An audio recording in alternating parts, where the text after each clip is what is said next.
Hello दोस्तों, study बाबा education में आपका स्वागत है।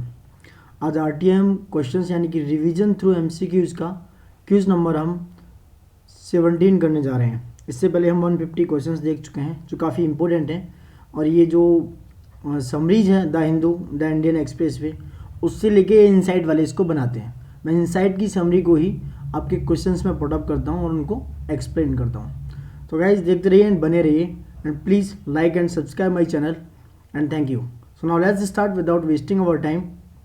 Question number first is, question is consider the following pairs. मतलब ये कुछ पेयर्स हैं जो मैच करने हैं हमें। तो क्वेश्चन मार्शल आर्ट फॉर्म्स दी गई हैं और उनके स्टेट्स दिए गए हैं कि ये मार्शल आर्ट किस स्टेट से रिलेटेड है। जो रिसेंटली अभी जनवरी का जो करंट अफेयर्स था द हिंदू में भी इसको एक बार कलारीपयट्टू, थैंगटा और ये गटका को दिखाया गया था। तो फर्स्ट है हमारा गटका किससे रिलेटेड है, और ये थैंगटा किससे रिलेटेड है, यानी कि सिक्किम से है या नहीं, और कलारीपयट्टू केरल से है या नहीं। तो विच ऑफ द स्टेटमेंट यानी पेयर्स इज करेक्ट। तो guys first one is correct, यानी कि गटका जो है वो मार्शल आर्ट है पंजाब का, दैट्स इट राइट। और Thangta is also not right, sorry thanks are not right, because Thangta is related with other, यानी कि थैंगटा जो है वो उससे रिलेटेड है मणिपुर से, और कलारीपयट्टू केरल से। तो थैंगटा किससे है, केरल उससे क्या नाम है, सॉरी मणिपुर से। थैंगटा इज मणिपुर से, सो थैंगटा इज रॉन्ग, और कलारीपयट्टू इज केरल से, दैट इज राइट आंसर। तो ए इज द राइट, यानी कि first and third is right answer. ये सारे फॉर्म है, ये मार्शल आर्ट फॉर्म्स हैं, जैसे कि सारे इसमें गिवन है। एक इसमें मलखम्ब होता है जो कि सेंट्रल इंडिया से होता है, वो सेंट्रल इंडिया से है। ये खेलो इंडिया यूथ गेम्स के प्रोविज़न पे, उसका प्रोविज़न हुआ था, उस पर ये बताया गया था सारे जितने भी मार्शल आर्ट हैं और इन सब के बारे में। तो प्लीज़ देखते रहिए, और मतलब इसको देखना, क्वेश्चन काफ़ी इंपॉर्टेंट है। Next question is consider the following statement. First one is it is a martial art which originated as a style in Kerala during 3rd century BC and the 2nd century AD. Next one is, like most Indian martial arts, it contains rituals and philosophies inspired by Hinduism.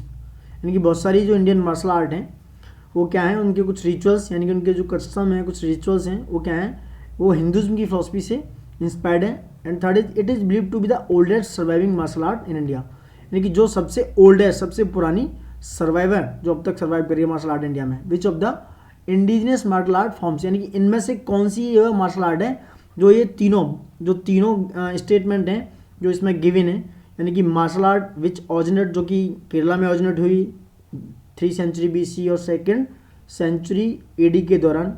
तो कौन सा related है, देखो guys answer is Kalaripayattu. Kalaripayattu जो आज martial art है, news में भी रहा है काफ़ी, वो है it's originated style in Kerala and during 3rd century BC एंड 2nd century AC। तो guys answer is A, Kalaripayattu. Next question is which of the following pardoning power of president is are available to governor, यानी कि जो pardoning power president को pardoning power है वही क्या है, अवेलेबल है गवर्नर्स को। First one is he can suspend और commute a death sentence. Second is he can grant pardon, reprieve, respite, suspensions और रेमिशंस और commutation in respect to punishment और सेंटेंस बाई कोर्ट मार्शल। और third one is, sorry third नहीं है, इसमें दो हैं करेक्ट, यानी कि दो ऑप्शन उनमें देख correct answer using the code given below, यानी first only, second only, third only. तो गाइस जो फर्स्ट है वो कह रहे हैं कि करेक्ट आंसर फर्स्ट इज क्या है, right answer, because first option क्या था देख लेते हैं एक बार। फर्स्ट है यानी ही कैन सस्पेंड और commute a death sentence, that is the right answer. He can grant pardon, reprieve आदि अबाउट एंड कोर्ट मार्शल की जो पावर है वो सिर्फ प्रेसिडेंट को है, ना कि गवर्नर को। तो second option is wrong, first is right answer. तो ए इज राइट, तो that is a is right answer.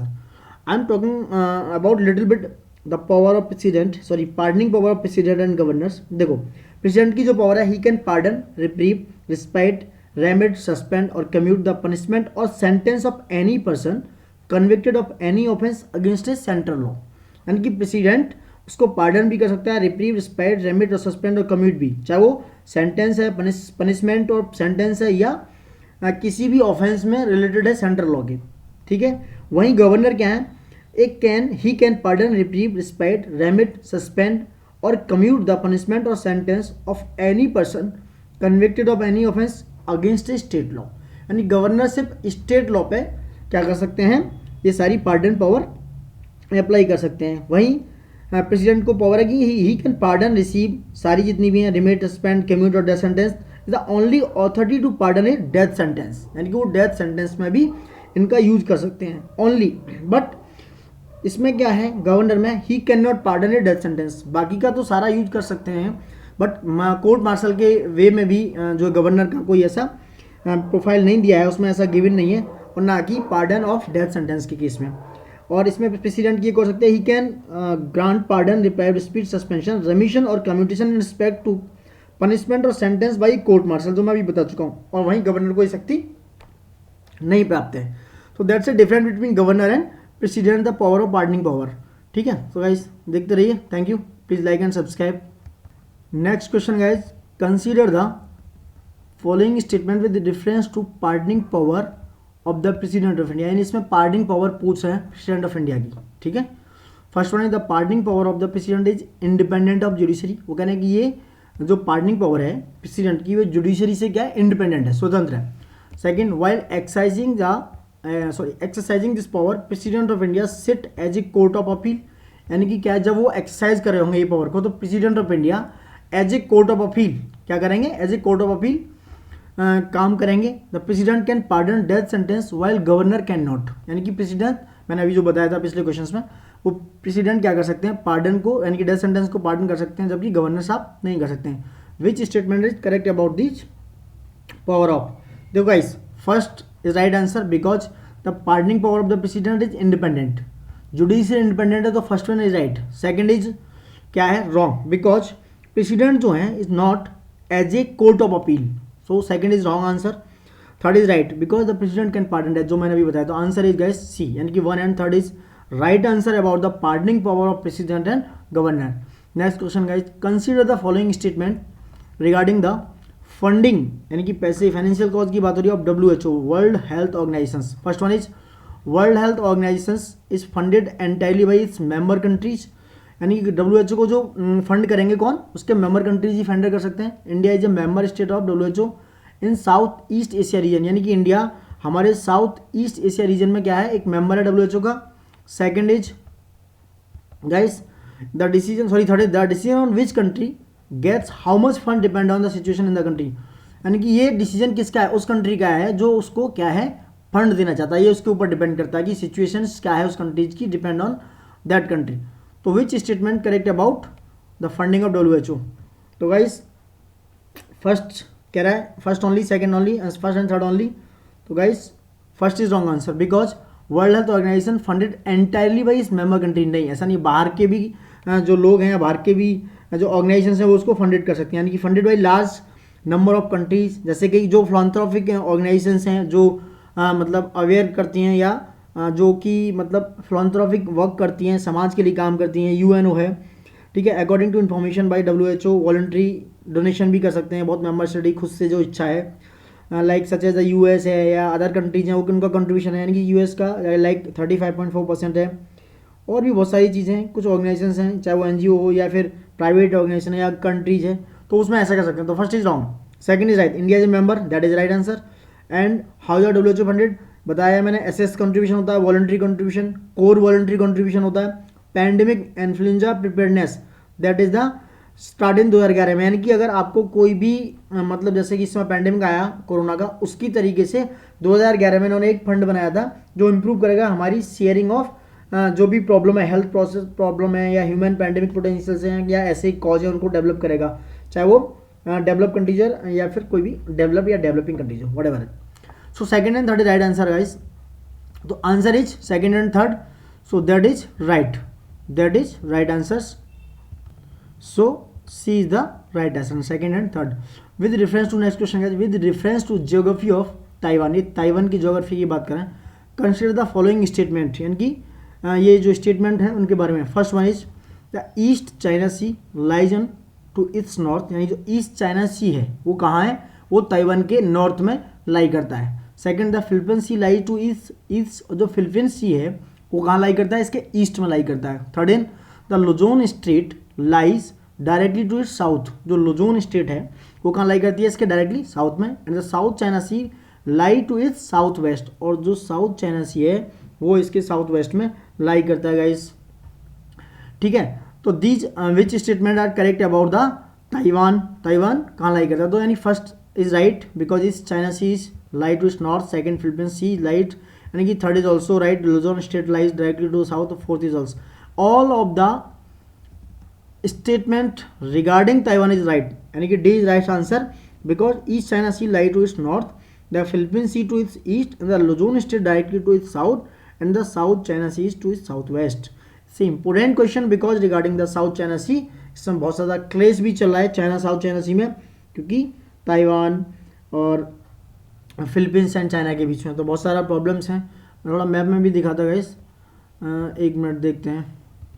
देखो गाइस, देखिए गाइस, ये है ईस्ट चाइना सी, यानी कि ये यहाँ पे ये है ईस्ट चाइना सी, उसके बाद ये है ताइवान की लोकेशन, पेन नहीं चल रहा, पता नहीं क्या हो गया, और ये पैसिफिक ओशन है, और ये है फिलीपींस। जो साउथ चाइना सी है वो ये है यानी कि ताइवान के साउथ में है साउथ चाइना सी, ठीक है, और साउथ वेस्ट में भी कह सकते हो इसको, ठीक है। ये 9 डैश लाइन है, ये 1 2 3, ये 9 डैश लाइन है जो साउथ चाइना सी में है, जिस पे काफ़ी बवाल चलता रहता है, जिसमें चाइना बोलता है कि भैया ये हमारा इलाका है, इस पर फिलीपींस, ये फिलीपींस, ये ताइवान, और ये इधर और भी कुछ कंट्रीज हैं जो इस पर ब्रुनई वगैरह हैं, ये अपना कभी कभी इस पर क्या करते रहते हैं, अपना अधिकार जमाते रहते हैं। तो जो ईस्ट चाइना सी है वो इसके ताइवान के ऊपर यानी कि नॉर्थ में है, that is right all about the questions, so this is the right answer about that. Okay, next question guys, next question है 157 क्वेश्चन, यानी कि with reference to various shapes of economic recovery, यानी कि कुछ various shapes हैं, shape economic recovery के लिए consider the following statement, ये काफ़ी न्यूज़ में भी है, यानी कि in V shape recovery the economy quickly recoups lost ground, यानी कि वो रिकूप्स कर सकती है जो लॉस्ट हुआ है ground, and gets back to the normal growth trend line, वो नॉर्मल ग्रोथ ट्रेंड लाइन कर सकती है, यानी कि वापस पटरी पे आ सकती है। In J shape recovery the economy quickly rises like a phoenix after a crash, यानी कि जो जे शेप रिकवरी है वो क्या करेगी, क्विकली बहुत तेजी से राइज करेगी, जैसे कि वो फोनिक्स होता है ना, क्रैश होने के बाद फोनिक्स एकदम राइज होता है तेजी से क्रैश होने के बाद, उस तरीके से जे शेप रिकवरी है। तो which statement is correct about the right answer about the, देखो फर्स्ट इज राइट, यानी कि V shape recovery the economy quickly recoups lost ground and gets back to the normal growth trend line, that is right, but not about J shape recovery. तो first is right answer. I am explain little bit about J shape recovery, यानी कि Z shape recovery की बात कर रहा हूँ, जो Z V जे के ये सारी शेप रिकवरियाँ होती हैं। तो जेड शेप रिकवरी जो है is the most optimistic scenario in which the economy quickly rise like a phoenix after a cracks, that is Z not J. तो ये जो ऑप्शन है अभी ये जेड के बारे में, जेड शेप नॉट जे के बारे में। तो जे शेप रिकवरी क्या है, it is somewhat unrealistic scenario in which growth rises sharply, यानी कि ग्रोथ तो शार्पली राइज होती है फ्रॉम द लोज, यानी कि जो लो होती है लो से much higher than the trend line and stage here, यानी किससे हायर होती है, जो ट्रेंड लाइन है और जो वहाँ पे स्टेक किया हुआ है, यानी कि जो भी रिकवरी होने वाली है वहाँ उस ट्रेंड लाइन से हायर होती है, वो लो मच हायर, इतनी तेज नहीं होती जितनी ट्रेंड लाइन हायर होती है, बट हायर होती है। So that is about J shape recovery. और वी शेप रिकवरी तो you know about economic quickly recoups करती है lost ground and gets back the normal growth trend line, that's all about J V K and all. K shape recovery होती है like इस तरीके से। तो के शेप में क्या है कि कुछ पार्ट्स होते हैं वो क्या करते हैं, रिकवर कर जाते हैं और तेजी से करते हैं, लाइक जैसे कि डिजिटलाइजेशन है, जो डिजिटल करेंसीज है, सर्विस है, बैंकिंग सिस्टम एंड अदर। और जो कुछ ये वाला पोर्शन है ये क्या करता है, ये फिर सफ़र करता रहता है, ये क्या करता है, ये तेज़ी से क्या करता है, राइज नहीं करता है। जैसे कि इसमें टूरिज्म है, रेस्टोरेंट हैं, टूरिस्ट पैलेस हैं, टूरिस्ट जो इंडस्ट्री है and others options are not. तो that is type of K type recovery. Next question guys, consider the following statement about law commission of India, यानी कि लॉ कमीशन ऑफ इंडिया के बारे में पूछा है। कंसिडर करिए कि लॉ कमीशन ऑफ इंडिया के कुछ स्टेटमेंट हैं उनके बारे में। First one is it is an executive body जो लॉ कमीशन है वो एक एग्जीक्यूटिव बॉडी है, establish by an order of the government of India, जो कि एस्टेब्लिश की गई थी गवर्नमेंट ऑफ इंडिया के ऑर्डर से।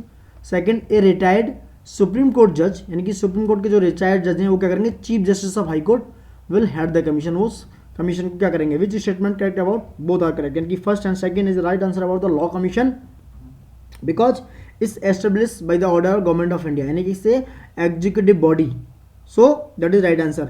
ओरिजिनली ये फॉर्म हुआ था 1955 में एंड रिकॉन्स्टिट्यूट किया गया एवरी 3 ईयर्स सो फॉर, यानी कि अब तक उसे एवरी 3 ईयर्स में उसका क्या करते हैं, रिकॉन्स्टिट्यूट करते हैं, ठीक है। तो that is right about law commission. Next question, consider the following statement about AstroSat, ये रिसेंटली लॉन्च किया गया है AstroSat. It is India's first multi wavelength space telescope, यानी कि जो इंडिया का मल्टी वेवलेंथ स्पेस टेलीस्कोप है, it was launched in 2015 by ISRO into A Jio synchronous orbit, यानी कि इसको जियो सिंक्रोनस ऑर्बिट में 2015 में लॉन्च किया गया था इसरो द्वारा।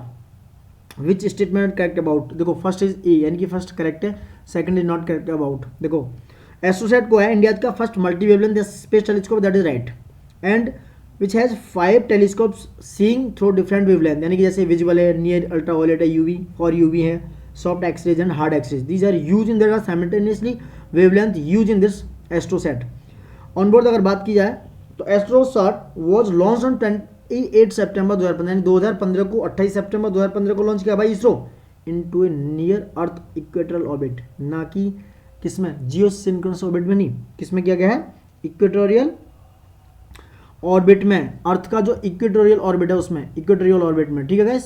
सो that is right answer. Last of the list question of the day, a large scale joint military exercise Kavach, that's talking about exercise Kavach involving assets of Indian Army, Indian Navy, Indian Air Force and Indian Coast Guard is being conducted in the coming week under a aegis of the किस week, यानी कि week, the coming week under the aegis of the guys C, यानी कि Andaman and Nicobar command की बात हो रही है, C यानी कि exercise cover joint military exercise of all these आर्मीज, it is being conducted by the Andaman and Nicobar Command, only joint force command of the country. It's a tri-service exercise aimed to fine tune joint war fighting capabilities and towards enhancing operation synergies. That is the right answer about the exercise covers, यानी कहाँ पे, Andaman and Nicobar command. So thank you guys, please watch and like, please watch मतलब देखते रहिए मेरे channel को और like and subscribe. मज़ा थोड़ा सा कम आ रहा है क्योंकि अभी थोड़ा सा स्टार्ट हुआ है ये चैनल, तो देखते रहिए, कोई नहीं, बने रहिए, लाइक एंड सब्सक्राइब करते रहिए। Thank you and love you all.